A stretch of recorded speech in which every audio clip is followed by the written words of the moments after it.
తెలంగాణ రైతులకు ప్రభుత్వం శుభవార్త చెప్పింది. రాష్ట్రంలో రైతు భరోసా నిధులు చెల్లింపులకు ప్రభుత్వం సిద్ధమైంది. వానాకాలం సాగు ప్రారంభానికి ముందు రైతులకు పెట్టుబడి సాయంగా రైతు భరోసా నిధులు విడుదల చేయాలని తెలంగాణ ప్రభుత్వం నిర్ణయించింది.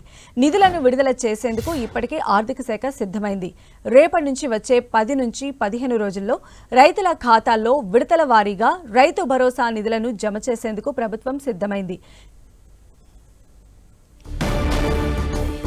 రైతు భరోసా నిధులను విడుదల చేసేందుకు రాష్ట్ర ఆర్థిక శాఖ ఇప్పటికే సిద్ధమైనట్టుగా తెలుస్తోంది. మరిన్ని అప్డేట్స్ తెలుసుకుందాం. మా ప్రతినిధి ప్రతాప్ మనకు అందుబాటులో ఉన్నారు. ప్రతాప్, సంధ్య, పంట పెట్టుబడి సాయం కింద రాష్ట్ర ప్రభుత్వం అందించే రైతు భరోసాకు సంబంధించి రేపటి నుంచి నిధులు విడుదల చేయాలని చెప్పేసి ప్రభుత్వం నిర్ణయించింది. ముఖ్యంగా ఈ కాంగ్రెస్ ప్రభుత్వం వచ్చిన తర్వాత పంట పెట్టుబడికి సంబంధించి రైతు సహాయానికి సంబంధించి ఎకరాకు 6,000 రూపాయలను పెంచుతూ కూడా గత యాసంగి సీజన్ నుంచి నిర్ణయం తీసుకోవడం జరిగింది. ఈ దానికి సంబంధించి కూడా ఈసారి ఖచ్చితంగా మొత్తం ఎంతమంది పంట ఎట్లా ఏ విధంగా అయితే సాగు చేస్తారో, ఎన్ని ఎకరాలు సాగు చేస్తే ఆ అన్ని ఎకరాలు కూడా పూర్తి స్థాయిలో నిధులు విడుదల చేయాలని చెప్పేసి నిర్ణయించారు. రేపు సీఎం రేవంత్ రెడ్డి రాజేంద్ర నగర్లోని వ్యవసాయ అగ్రికల్చర్ యూనివర్సిటీకి వెళ్తున్నారు. అక్కడ రేపు రైతు నేస్తం కార్యక్రమాన్ని నిర్వహించి రైతులతో ముఖాముఖి కార్యక్రమాన్ని కూడా లాంచ్ చేయబోతున్నారు. మొత్తం రాష్ట్ర వ్యాప్తంగా ఉన్న రైతు నేస్తం కేంద్రాల ద్వారా రైతులతో ముఖాముఖి నిర్వహించేందుకు కూడా ఏర్పాట్లు అయితే ఇప్పటికే అధికారులు సిద్ధం చేశారు. ఇది రైతు భరోసా నిధులు విడుదల చేసిన తర్వాత నేరుగా సీఎం రేవంత్ రెడ్డి రైతులతో ముఖాముఖి నిర్వహించి రైతులకు సంబంధించిన అంశాలపైన ప్రధానంగా ప్రస్తావించే అవకాశం ఉంటుంది. రైతు పంట బీమాకు సంబంధించి కానీ అయితే ఇతర అంశాలకు సంబంధించి అన్ని కూడా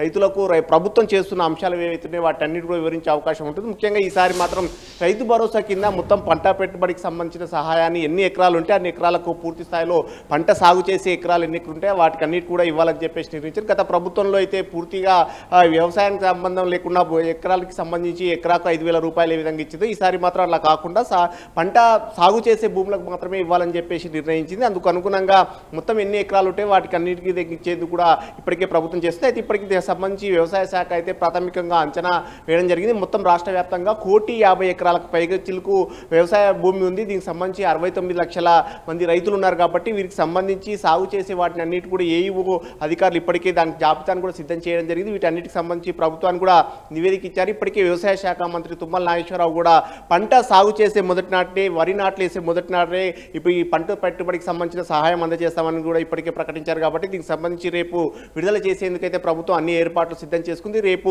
వ్యవసాయ యూనివర్సిటీకి సీఎం రేవంత్ రెడ్డి వెళ్ళిన తర్వాత అక్కడ రైతులతో ముఖాముఖి కార్యక్రమాన్ని నిర్వహిస్తూ దీనికి రైతు భరోసాకు సంబంధించి లాంచ్ చేసే అవకాశం ఉంది. అయితే ముఖ్యంగా దీనికి సంబంధించి ఇప్పటికే వ్యవసాయ శాఖ ప్రతిపాదనలు చేసిన వాటికి అన్నిటి కూడా ఆర్థిక శాఖ కూడా ఇప్పటికే నిధుల సమీకరణ అంతా కూడా సిద్ధం చేసుకున్నట్టు కూడా తెలుస్తుంది. మొత్తం 1,50,00,000 ఎకరాలకు సంబంధించి దాదాపు 9,000 కోట్ల రూపాయల వరకు అవసరమవుతుందని చెప్పేసి ఇప్పటికే ఆర్థిక శాఖ అంచనా వేసింది. దీనికి సంబంధించి కూడా CM Revanth Reddy green signal ఇవ్వడం జరిగింది. దీనికి సంబంధించి దాదాపు 9,000 కోట్లకు సంబంధించిన అన్నింటినీ నిధులన్నింటినీ కూడా సమీకరించుకోవాలని చెప్పేసి ఇప్పటికే ఆర్థిక శాఖకు సూచించిన నేపథ్యంలో ఆర్థిక శాఖ కూడా దీనికి సంబంధించి పూర్తి స్థాయిలో ఏర్పాట్లు కూడా చేసుకున్నట్టు కూడా తెలుసు. సో మొత్తం మీద రేపటి నుంచి దాదాపు వారం 10 రోజుల వరకు మొత్తం ఏదైతే ఎకరాలు సాగు చేస్తారో వాటికి సంబంధించి సాగు చేసే ప్రతి ఎకరాకు కూడా దాదాపు 6,000 రూపాయలు, ఎకరాకు 6,000 రూపాయల చొప్పున అన్నింటిని కూడా ఈసారి విడుదల చేయాలని చూస్తుంది. గత యాసంగిలో చూసినట్లయితే కనుక కేవలం 4 ఎకరాల వరకే రైతు భరోసా నిధులు విడుదల చేశారు. కాబట్టి ఈసారి మాత్రం అలా కాకుండా పూర్తి స్థాయిలో మొత్తం ఎన్ని ఎకరాలు ఉంటే అన్ని ఎకరాలు కూడా ఇవ్వాలని చెప్పేసి ప్రభుత్వం అయితే సన్నద్ధం చేస్తుందని చెప్పుకోవచ్చు. సద్దా.